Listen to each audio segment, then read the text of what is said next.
Hello everyone, Pastor Seth here. I hope this message finds you doing well. I want to share a little bit today about something that I read earlier this week from a professor at Notre Dame by the name of Matt Bloom. And Dr. Bloom, he's a scholar of workplace well-being. And he's especially interested in looking at doctors and nurses, those in the medical field, counselors and teachers, ministers, clergy. He's interested in looking at people whose vocation requires them to care for others. And with that comes a certain burden. And so he writes a lot, and his research revolves around looking at the importance of self-care, how to avoid burnout. I think in this time that we find ourselves in, where we are all under certain amount of anxiety and pressure and dealing with stress because of just the newness and the uncertainty of this situation, that this wisdom about how to avoid burnout, this wisdom about the importance of self-care, I think it's important for all of us to consider.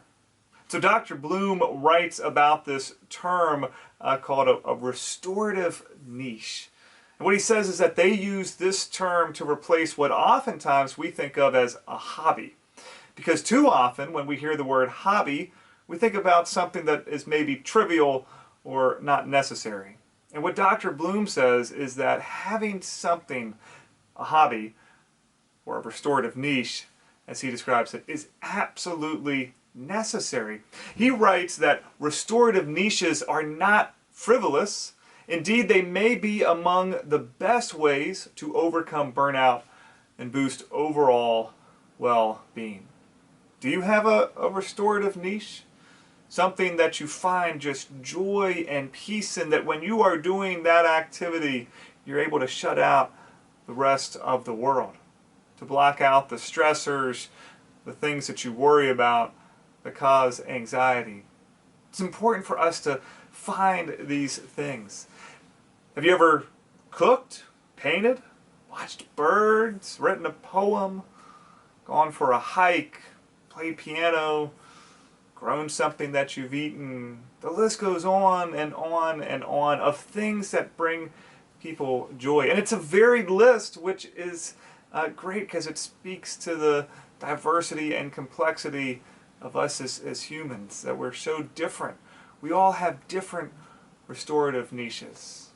What is your restorative niche?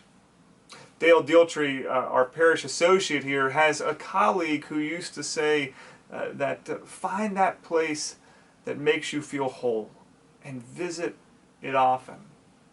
Find that place that makes you feel whole and visit it often.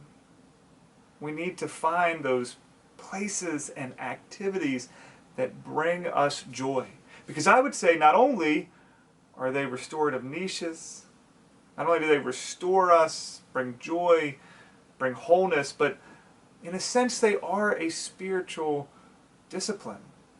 In the movie Chariots of Fire, which is about a Scottish Olympian by the name of Eric Liddell, and Brittany and myself and the kids, we were actually able to walk the beach at St. Andrews where that iconic scene of Chariots of Fire was filmed. But if you've seen the movie, you'll remember that there is an exchange between Jenny Liddell, who's the sister, and she wants her brother, the Olympic sprinter Eric Liddell, to quit the foolishness and take up his calling as a Presbyterian minister.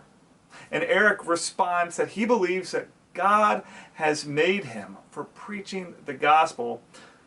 But Eric says, he has also made me fast. And when I run, I feel his pleasure.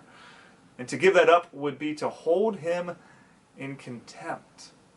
That's beautiful and powerful. And a reminder that we all have activities and things that we love, where we feel at peace, where we feel a connection to our Creator. We need to find those activities, and we need to make time for them, to take care of ourselves, to restore our souls. So this week, find that restorative niche of yours and make time for it. Friends, I hope we are together again soon, because that restores my soul. But until we are, may you be assured of God's love and God's grace that continues to bind us all together.